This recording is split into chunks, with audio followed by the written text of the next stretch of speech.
आजको भिडियो अन्तर्गत रहेर नेपालको संविधान तथा शिक्षा सम्बन्धी ऐन नियमबाट शिक्षक सेवा आयोगको प्रथम पत्रमा सोध्न सकिने विभिन्न किसिमका 100 भन्दा पनि बढी महत्त्वपूर्ण प्रश्न उत्तरको बारेमा छलफल गर्नेछौँ। यदि यहाँहरूलाई हामीले प्रस्तुत गरेका विषयवस्तु सान्दर्भिक लाग्छ भने च्यानललाई सब्स्क्राइब गरी हामीसँग जोडिनुहोला र भिडियोमा कुनै ठाउँमा कमी कमजोरी फेला पार्नुभयो भने निर्धक्कका साथ हामीलाई कमेन्ट गरेर अवश्य बताउनुहोला। भन्दै सुरु गरौँ साथीहरू आजको महत्त्वपूर्ण प्रश्नहरू। आजको पहिलो प्रश्न रहेको छ, नेपालको कुन संविधानमा पहिलो पटक अनिवार्य शिक्षाको व्यवस्था भएको हो भनिएको छ। नेपालको कुन संविधानमा पहिलो पटक अनिवार्य शिक्षाको व्यवस्था भएको हो भनिएको छ।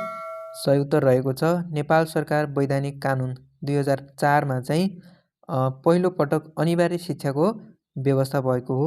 र साथीहरू तपाईहरूलाई अर्को पनि सोधिन सक्छ, जस्तै नेपालको संविधानमध्ये कुन चाहिँ संविधानमा पहिलो पटक मातृभाषामा शिक्षाको व्यवस्था गरिएको थियो भनेर पनि सोध्न सक्छ है।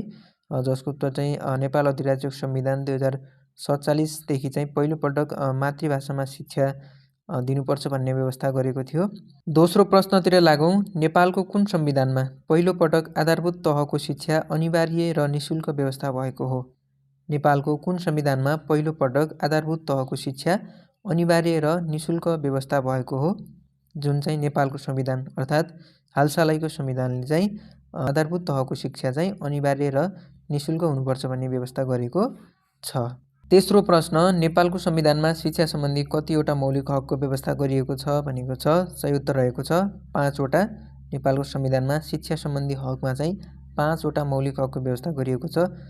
जुन चाहिँ धारा 31मा जुन शिक्षा सम्बन्धी हक रहेको छ र धारा 31को उपधारा 1, 2, 3, 4, 5 है। धारा 31मा चाहिँ 5वटा उपधारा अन्तर्गत रहेर शिक्षाको मौलिक हकलाई व्याख्या गरिएको छ साथीहरू। चौथो प्रश्न, नेपालको संविधानले राज्यका निर्देशक सिद्धान्त कतिवटा किटान गरेको छ भनेर सोधिएको छ। जसको सही उत्तर रहेको छ 4वटा है। नेपालको संविधानको भाग 4को धारा 50मा चाहिँ निर्देशक सिद्धान्तहरू भनेर किटान गरेको छ र उक्त धारा 50 अन्तर्गत रहेर 4वटा उपधारामा चाहिँ निर्देशक सिद्धान्तहरू बनाएको छ। यसकारणले नेपालको संविधानले राज्यका निर्देशक सिद्धान्तहरू चाहिँ 4वटा किटान गरेको छ। पाँचौं प्रश्न, संविधान बमोजिम कसलाई आधारभूत शिक्षामा पहुँचको हक हुनेछ है। संविधान बमोजिम कसलाई आधारभूत शिक्षामा पहुँचको हक हुनेछ भनिएको छ। जसको सही उत्तर रहेको छ प्रत्येक नागरिकलाई है। प्रत्येक नागरिकलाई संविधान बमोजिम आधारभूत शिक्षामा पहुँचको हक हुनेछ। छैटौं प्रश्न, नेपालमा कति सदस्यीय मन्त्री परिषद रहने व्यवस्था रहेको छ। नेपालमा कति सदस्यीय मन्त्री परिषद रहने व्यवस्था रहेको छ। प्रधानमन्त्री सहित 25 जना। नेपालमा प्रधानमन्त्री सहित 25 जना मन्त्री परिषद रहने व्यवस्था रहेको छ। सातौं प्रश्न, नेपालमा कुन मितिमा सङ्घीय संसदमा बजेट पेश गर्नुपर्ने व्यवस्था रहेको छ। नेपालमा कुन मितिमा सङ्घीय संसदमा बजेट पेश गर्नुपर्ने व्यवस्था रहेको छ। जसको सही उत्तर रहेको छ प्रत्येक वर्षको जेठ 15 गते चाहिँ सङ्घीय संसदमा अर्थमन्त्रीद्वारा बजेट पेश गर्नुपर्ने व्यवस्था रहेको छ। र साथीहरू तपाईहरूलाई बजेटको बारेमा पनि धेरै प्रश्नहरू सोधिन सक्छ। जस्तै शिक्षामा बजेट, मेन त तपाईँहरू शिक्षक सेवाको लागि चाहिँ शिक्षामा बजेट भन्ने टपिकमा चाहिँ तपाईँहरूले पढ्नुहोला। त्यस्तै बजेट पनि अहिले नयाँ कुरो आएको छ, एउटा प्रतिस्थापन विधेयकबाट जुन बजेट पारित गरिएको छ त्यसको बारेमा पनि तपाईँहरूलाई सोधिन सक्छ। प्रतिस्थापन विधेयकबाट चाहिँ बजेट पारित भएको 2078 साल भदौ 25 गतेमा चाहिँ प्रतिस्थापन विधिबाट बजेट पास भएको थियो प्रतिस्थापन विधेयकबाट। र जुन प्रतिस्थापन विधेयकबाट जुन बजेट पास गरियो त्यसमा चाहिँ बजेटको भार चाहिँ केही घटाइएको छ है। बजेट केही घटाइएको छ। पहिलाको बजेट जुन जेठ 15 गते प्रस्तुत गरिएको बजेट चाहिँ 16 खर्ब 47 अर्ब 57 करोड रुपियाँ रहेको थियो भने प्रतिस्थापन विधेयकबाट जुन बजेट पारित गरियो त्यसमा चाहिँ घटाएर 16 खर्ब 32 अर्ब 83 करोड मात्र बजेट प्रतिस्थापन विधेयकबाट चाहिँ पारित गरिएको थियो। आठौं प्रश्न, सरकारी सेवाको गठन सम्बन्धी व्यवस्था नेपालको संविधानको धारा कतिमा रहेको छ भनिएको छ। सरकारी सेवाको गठन सम्बन्धी व्यवस्था नेपालको संविधानको धारा 285मा रहेको छ। र उक्त धारामा चाहिँ 3वटा उपधारा बनाएर व्याख्या गरिएको छ। 9औं प्रश्न नेपालको संविधान अनुसार कानुन बमोजिम निशुल्क कानुनी सहायता पाउने हक कसलाई हुन्छ? नेपालको संविधान अनुसार कानुन बमोजिम निशुल्क कानुनी सहायता पाउने हक कसलाई हुन्छ? साथीहरू एकदम महत्त्वपूर्ण प्रश्न रहेको छ। यो चाहिँ मौलिक हक अन्तर्गत मौलिक हक भित्रबाट सोधिएको प्रश्न हो। नेपालको संविधान अनुसार कानुन बमोजिम निशुल्क कानुनी सहायता पाउने हक चाहिँ असमर्थ पक्षलाई हुन्छ है। धारा 20 को उपधारा 10 मा सो व्यवस्था गरिएको छ। 10औं प्रश्न गाउँसभाको सदस्यको पदमा उम्मेदवार हुन कति वर्ष उमेर पुरा भएको हुनुपर्ने छ? गाउँसभाको सदस्यको पदमा उम्मेदवार हुन चाहिँ 21 वर्ष उमेर पुरा भएको हुनुपर्ने छ। 11औं प्रश्न चाहिँ मैले नेपालको संविधानले थप गरेका मौलिक हकहरू के हुन्, कतिवटा छन् र के हुन् भन्ने बारेमा जानकारी लिएर आएको छु साथीहरू। यो चाहिँ तपाईँहरूले पढ्नु होला है। 10वटा मौलिक हक थप गरेको छ नेपालको संविधानले, जुन हालको संविधानले, जसमध्ये धारा 16 सम्मानपूर्वक बाँच्न पाउने हक, धारा 19 सञ्चारको हक, धारा 21 अपराध पीडितको हक, धारा 26 धार्मिक स्वतन्त्रताको हक, धारा 30 स्वच्छ वातावरणको हक, धारा 36 खाद्य सम्बन्धी हक, धारा 37 आवासको हक, धारा 40 दलितको हक, धारा 41 ज्येष्ठ नागरिकको हक र धारा 44 उपभोक्ताको हक। यी 10वटा हक चाहिँ नेपालको संविधानले थप गरेका मौलिक हकहरू हुन्। 13औं प्रश्न शिक्षा ऐन 2028 को 5औं संशोधन कहिले भएको थियो? शिक्षा ऐन 2028 को 5औं संशोधन चाहिँ 2049 साल 7 महिना 13 गते भएको थियो। र साथीहरू तपाईँहरूले शिक्षा ऐनमा अहिलेसम्म जतिवटा संशोधन भएका छन् तिनीहरूको डेट चाहिँ याद गर्नुहोला साथीहरू। र विशेष गरी तपाईँहरूले 7औं संशोधन र 8औं संशोधनमा गरिएका व्यवस्थाहरू के छन् त्यो चाहिँ तपाईँहरूले एकदमै जान्ने कोसिस गर्नुहोला, किनकि त्यहाँबाट प्रश्न सोध्ने प्रबल चान्स रहेको छ। किनकि त्यहाँ चाहिँ विभिन्न किसिमका व्यवस्थाहरू भएको छ। जस्तै शिक्षा ऐनको 7औं संशोधनबाट अध्यापन अनुमति पत्र अनिवार्य बनाइएको थियो शिक्षक पदको लागि। यस्तै गरेर 8औं संशोधनमा पनि विभिन्न किसिमका महत्त्वपूर्ण सुधारहरू अथवा महत्त्वपूर्ण पक्षहरू केलाइएको छ। त्यसकारण 7औं र 8औं संशोधनलाई चाहिँ केही बढी ध्यान दिएर पढ्नुहोला र हालसालै भएको तथा नयाँ संशोधनलाई पनि तपाईँहरूले पक्कै पनि ध्यान दिनुहोला। 14औं प्रश्न शिक्षा ऐन 2028 मिति 2030 कार्तिक 1 मा कतिवटा जिल्लामा लागू भएको थियो भनिएको छ, जसको सही उत्तर चाहिँ 16 जिल्ला रहेको छ। र साथीहरू यसै प्रश्नलाई शिक्षा ऐन 2028 तेस्रो चरणमा कतिवटा जिल्लामा लागू भएको थियो भनेर पनि सोधिदिन सक्छ, जुन 16वटा जिल्ला रहेको छ। र साथीहरू तपाईँहरूले जान्नै पर्ने कुरा चाहिँ जुन शिक्षा ऐन चाहिँ 5 चरणमा लागू भएको थियो 75 जिल्लामा गरेर, किनकि त्यति बेला 75 जिल्ला थियो, 5 चरणमा लागू भएको थियो। पहिलो चरणमा चाहिँ तपाईँहरूको 2028 साल 7 महिना 15 गते चाहिँ 2वटा जिल्ला कास्की र चितवन जिल्लामा लागू भएको थियो। त्यस पछाडि दोस्रो चरणमा चाहिँ 13वटा जिल्लामा लागू भयो, विक्रमसम्म 2029 6 महिना 15 गते। त्यस पछाडि चाहिँ तेस्रो चरण यो भइहाल्यो 16 जिल्लामा 2030 कार्तिक 1 गते। त्यस पछाडि चौथो चरणमा चाहिँ 2031 6 महिना 21 गतेमा 20 जिल्लामा लागू भएको थियो। र त्यस्तै 24 जिल्लामा अर्थात् 5औं चरणमा चाहिँ 24 जिल्लामा लागू भएको थियो, विक्रम सम्वत 2032 साल 6 महिना 20 गते 5औं चरणमा चाहिँ 24 जिल्लामा शिक्षा ऐन 2028 लागू भएको थियो। 15औं प्रश्न शिक्षा ऐन 2028 कहिलेदेखि लागू भएको थियो? यो पनि महत्त्वपूर्ण रहेको छ। शिक्षा ऐन 2028 कहिलेदेखि लागू भएको थियो? मैले अघिल्लो प्रश्नमा चाहिँ यसको डिटेल छलफल गरिसकेको छु साथीहरू। नेपाल सरकारले राजपत्रमा सूचना प्रकाशित गरी तोकेको क्षेत्रमा तोकेको मितिदेखि। तपाईँले बुझ्नु होला, पहिलो चरणमा 2028 7 15 मा लागू भएको थियो भने बाँकी चाहिँ अन्य 4वटा चरण 5वटा चरण हो। मैले यसको बारेमा यहाँभन्दा अघिल्लो 14औं नम्बर प्रश्नमा एकदम छलफल गरिसकेँ। त्यहाँबाट पुरा जानकारी लिनुहोला। 16औं प्रश्न विद्यालयको सम्पत्ति हिनामिना र परीक्षाको मर्यादा उल्लङ्घन गरेको कसुर सम्बन्धी मुद्दाको वादी को हुने व्यवस्था छ? विद्यालयको सम्पत्ति हिनामिना र परीक्षाको मर्यादा उल्लङ्घन गरेको कसुर सम्बन्धी मुद्दाको वादी चाहिँ नेपाल सरकार हुने व्यवस्था रहेको छ। 17औं प्रश्न सरुवाका लागि निवेदन दिने शिक्षकलाई दरबन्दी रिक्त र विषय मिल्ने देखिएमा कसले सरुवा गर्न सक्छ? सरुवाका लागि निवेदन दिने शिक्षकलाई दरबन्दी रिक्त वा विषय मिल्ने देखिएमा चाहिँ जिल्ला शिक्षा अधिकारीले चाहिँ सरुवा गर्न सक्ने व्यवस्था रहेको छ। 18औं प्रश्न शिक्षक सेवा आयोगका सदस्यहरूको उमेरको हद कति तोकिएको छ? जसको सही उत्तर रहेको छ 65 वर्ष। शिक्षक सेवा आयोगका सदस्यहरूको उमेरको हद चाहिँ 65 वर्ष तोकिएको। 19औं प्रश्न नेपाल सरकारले कस्तो क्षेत्रमा तोकिए बमोजिमको घुम्ती विद्यालय सञ्चालन गर्न सक्ने छ अर्थात् व्यवस्था रहेको छ विकट हिमाली क्षेत्रमा है।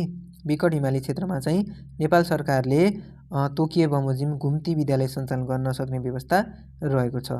20औं प्रश्न शिक्षा ऐन 2028 को 9औं संशोधन कहिले भएको थियो? शिक्षा ऐन 2028 को 9औं संशोधन कहिले भएको थियो? 2074 साल 7 महिना 6 गते चाहिँ शिक्षा ऐन 2028 को 9औं संशोधन भएको थियो। 21औं प्रश्न विद्यालयमा प्रशासकीय प्रमुखका रूपमा कसले काम गर्दछ? विद्यालयमा प्रशासकीय प्रमुखका रूपमा कसले काम गर्दछ? प्रधानाध्यापक।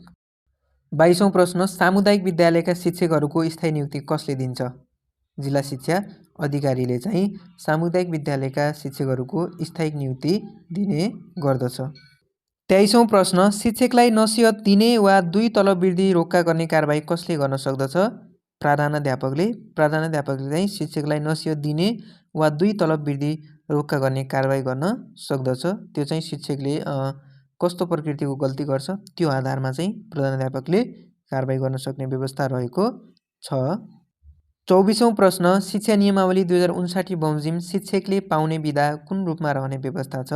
जसको सही उत्तर रहेको छ सहुलियत मात्र है। शिक्षा नियमावली 2059 बमोजिम शिक्षकले पाउने बिदा चाहिँ सहुलियत मात्र रहेको छ। 25औं प्रश्न शिक्षा नियमावली 2059 मा उल्लेख भए बमोजिम विद्यालयमा रहने शिक्षक दरबन्दी कसले स्वीकृत गरे बमोजिम बन्दछ? शिक्षा नियमावली 2059 मा उल्लेख भए बमोजिम विद्यालयमा रहने शिक्षक दरबन्दी कसले स्वीकृत गरे बमोजिम बन्दछ? जसको सही उत्तर रहेको छ शिक्षा मन्त्रालयले स्वीकृत गरे बमोजिम शिक्षक दरबन्दी स्वीकृत हुने गर्दछ। 26औं प्रश्न नयाँ नियुक्ति हुने महिला शिक्षकको परीक्षण काल कति अवधिको हुन्छ? 6 महिनाको है। नयाँ नियुक्त हुने महिला शिक्षकको परीक्षण काल कति अवधिको हुन्छ भनिएको छ 6 महिनाको हुन्छ भने पुरुष शिक्षकको चाहिँ 1 वर्षको परीक्षण काल हुन्छ है साथीहरू।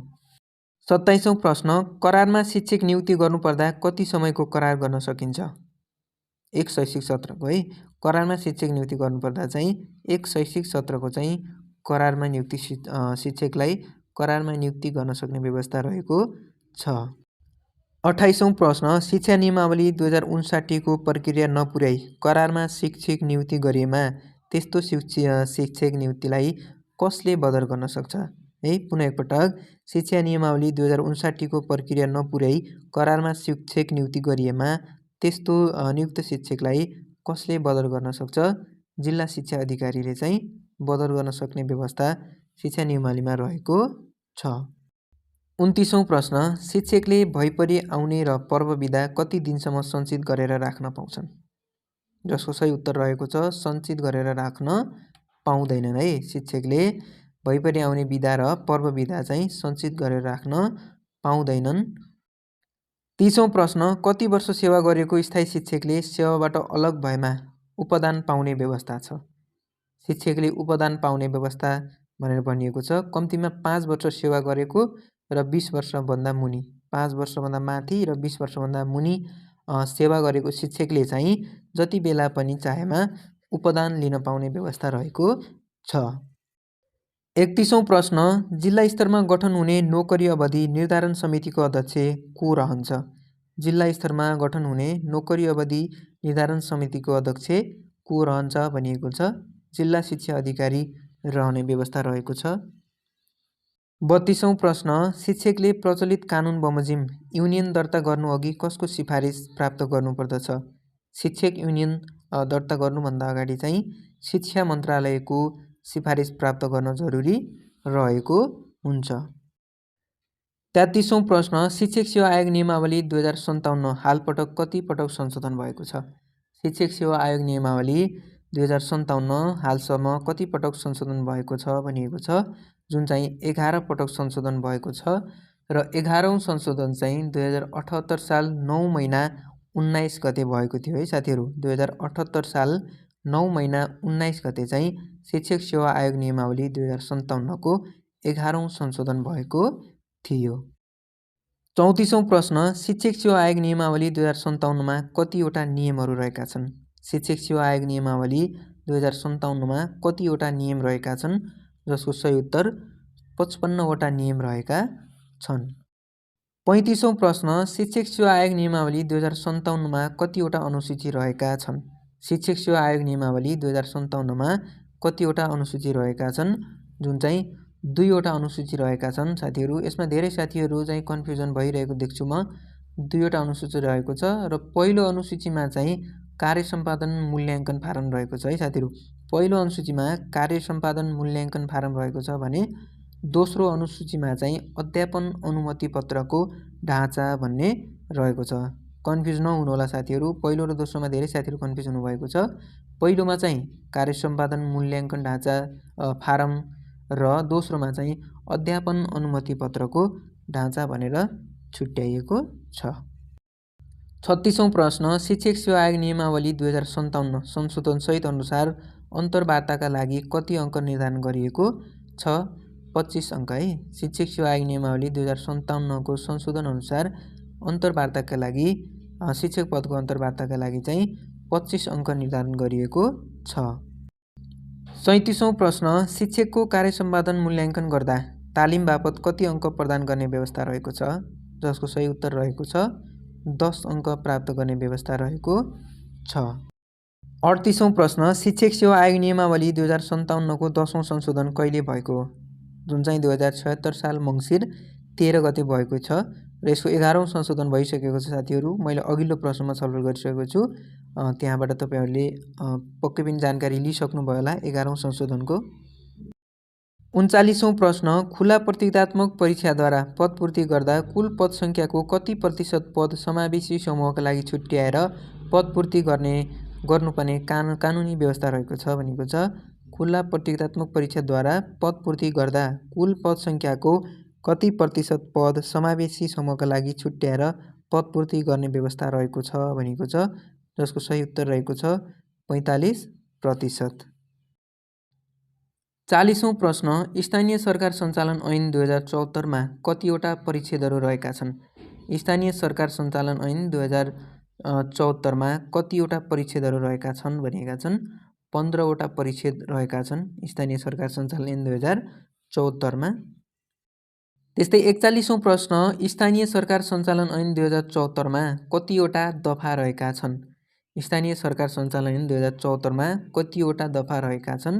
जसको सही उत्तर रहेको छ 121वटा दफा रहेका छन्। र साथीहरू स्थानीय सरकार सञ्चालन ऐन चाहिँ कहिले लागू भयो अथवा कहिलेदेखि कार्यान्वयनमा आयो, कहिले बन्यो भन्नुहुन्छ भने 2074 साल 6 महिना 29 गते चाहिँ स्थानीय सरकार सञ्चालन ऐन चाहिँ लागू भएको थियो र 121वटा तपाईँहरूको दफामध्ये पहिलो दफामा चाहिँ संक्षिप्त नाम र प्रारम्भ रहेको छ भने अन्तिम दफामा चाहिँ खारेजी र बचाउ भन्ने रहेको छ। बाँकी चाहिँ दफाहरू तपाईँहरूले पक्कै पनि पढ्नु होला र विशेष गरी चाहिँ शिक्षा सम्बन्धी के व्यवस्था गरिएको छ त्यसको बारेमा तपाईँहरूले बढी अध्ययन गर्नुहोला। 42औं प्रश्न, मैले अगाडि भनेको उत्तर यहाँ आएको छ। स्थानीय सरकार सञ्चालन ऐन 2074 कहिले जारी भएको भनिएको छ? 2074 6 महिना 29 गते है। 2074 6 महिना 29 गते चाहिँ स्थानीय सरकार सञ्चालन ऐन जारी भएको थियो। 43औं प्रश्न, स्थानीय सरकार सञ्चालन ऐन 2074मा कतिवटा अनुसूचीहरू रहेका छन् भनिएको छ? स्थानीय सरकार सञ्चालन ऐन 2074मा कतिवटा अनुसूची रहेका छन् भनिएको छ। साथीहरू यहाँ थोरै प्रिन्ट मिस्टेक भएर 5वटा भएछ। यसको सही उत्तर चाहिँ 2वटा है। स्थानीय सरकार सञ्चालन ऐन 2074मा चाहिँ 2वटा अनुसूची रहेका छन् जसमध्ये पहिलो अनुसूचीमा चाहिँ हिमाली पहाडी तथा भित्री मधेस र तराईका जिल्लाहरूको बारेमा रहेको छ भने दोस्रो अनुसूचीमा चाहिँ शपथ ग्रहणको ढाँचा भनेर राखिएको छ साथीहरू। 44औं प्रश्न, स्थानीय सरकार सञ्चालन ऐन 2074को कुन दफामा आधारभूत तथा माध्यमिक शिक्षा सम्बन्धी व्यवस्था रहेको छ? एकदमै महत्त्वपूर्ण रहेको छ है साथीहरू। यो स्थानीय सरकार सञ्चालन ऐन 2074को कुन दफामा आधारभूत तथा माध्यमिक शिक्षा सम्बन्धी व्यवस्था रहेको छ भनिएको छ? जसको सही उत्तर रहेको छ दफा 11 चाहिँ स्थानीय सरकार सञ्चालन ऐनको दफा 11 मा आधारभूत तथा माध्यमिक शिक्षा सम्बन्धी व्यवस्था राखिएको छ। 45औं प्रश्न स्थानीय सरकार सञ्चालन ऐन 2074 अनुसार कसले अनौपचारिक शिक्षाको कार्यक्रम सञ्चालन गर्न पाउँछ है। स्थानीय सरकार सञ्चालन ऐन 2074 अनुसार कसले अनौपचारिक शिक्षाको कार्यक्रम सञ्चालन गर्दछ भनिएको छ, जसको सही उत्तर रहेको छ ओडा समितिले है। ओडा समितिले चाहिँ अनौपचारिक शिक्षाको कार्यक्रम सञ्चालन गर्न सक्दछ स्थानीय सरकार सञ्चालन ऐन 2074 अनुसार।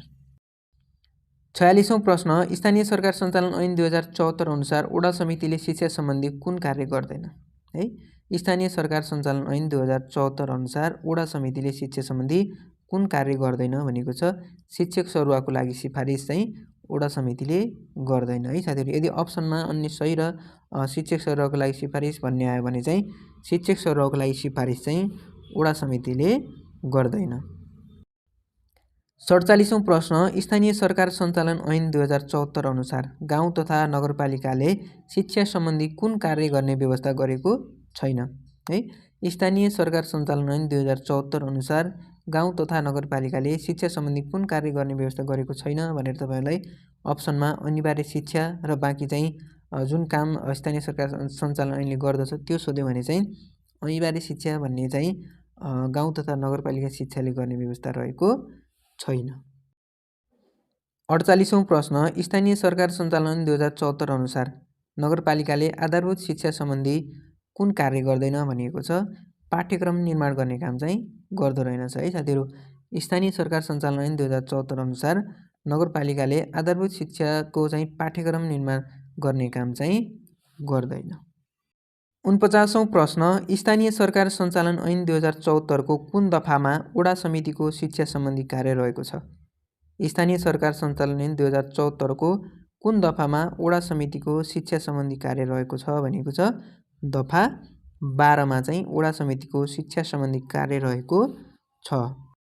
50औं प्रश्न स्थानीय सरकार सञ्चालन ऐन 2074 अनुसार नगरपालिकाले माध्यमिक शिक्षा सम्बन्धी कुन कार्य गर्ने गर्दछ भनेको छ कार्यक्रम समन्वय गर्ने काम चाहिँ नगरपालिकाले गर्ने गर्दछ। साथीहरु आजलाई यति नै 50 वटा प्रश्नहरुको बारेमा हामीले छलफल गर्यौं र आउने अर्को पार्टमा चाहिँ हामीले अन्य महत्त्वपूर्ण 50 प्रश्नहरु लिएर पक्कै पनि उपस्थित हुनेछौं, किनकि हामीले 100 भन्दा बढी प्रश्नहरु भनेका छौं जसको पार्ट 2 हामीले अर्को एपिसोडमा लिएर आउने छौं। र साथीहरु आजको भिडियो यहाँलाई कस्तो लाग्यो, जस्तो लाग्यो त्यस्तै प्रतिक्रिया दिनु होला। भिडियोको कुनै ठाउँमा कमी कमजोरी अथवा गल्ती भयो भने हामीलाई निर्धक्कका साथ कमेन्ट गरेर बताउनु होला। आगामी भिडियोमा हामीले त्यस्ता कमेन्टहरु सुधार गर्ने छौं पक्कै पनि, किनकि विभिन्न बुकहरुबाट कलेक्सन गर्दा कुनै न कुनै ठाउँमा प्रिन्ट मिस्टेक, कुनै न कुनै ठाउँमा चाहिँ कुनै मिस्टेक र हामीले पनि कति ठाउँमा प्रिन्टहरु मिस्टेक गरेका छौं। उक्त मिस्टेकहरुलाई हामी आउँदा भिडियोमा पक्कै पनि सुधार गर्दै जाने छौं भन्दै आगामी दिनमा चाहिँ हामी यस्तै शिक्षक सेवा तथा लोक सेवा तथा प्रास बिने विभिन्न किसिमका तयारी कक्षाहरु लिएर फेरि पनि उपस्थित हुनेछौं। तबसम्मको लागि बिदा दिनुस्। हस्त नमस्कार।